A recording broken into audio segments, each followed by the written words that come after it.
ni tulang doh angka dongat tubuhku na ison. Tapi mar bahasa Indonesia lah aku ya, biarpun mar pasir-pasir ya. Biar tahu aku Sugeng ini. Inilah Sugeng. Jadi udah Sugeng dengar semua omongan yang bagus-bagus. Baik itu dari Bengkulu, dari mertuamu. Kalau tadi ngomongan mertuamu perempuan kan manis-manis sama bagus-bagus. Tulang pun gitulah. Kalau ngomong tulang, Sugeng pun kan punya tulang juga. Kayak mana Sugeng menghormati paman Sugeng, kayak gitu juga lah Heni yang punya tulang sama aku, hormat juga, mesti hormat juga dan disegani.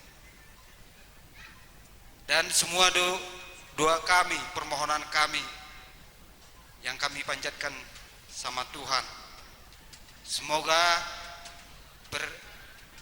pernikahan Sugeng dengan Heni menjadi keluarga yang sakinah, mawadah dan wahrahmah, dan langgeng sampai ujur tua. Nah, di sini pun kami datang dari kekerabatan pihak paman yang begitu banyak datang ke sini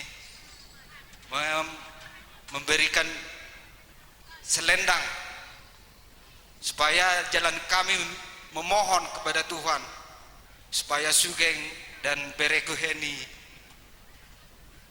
disertai Tuhan dimanapun kalian nanti berada, dan memohon juga supaya ditambahi rezeki, punya anak yang soleh dan punya anak perempuan yang soleha. Begitulah sedikit banyaknya tulang memberikan kata-kata pengarahan. Jadi nama sakit salukna. Jadi itu dalam makodang take. Amang parmusit kami. Disok kami marga situ orang boru beira dangi bebere. La udur do tulang nai marga berubah. Nalau pasaton ulus sami. Nang saudok ngadi botoho ya marga situ orang ya dong laguna. Pajo mang lagu di situ orang.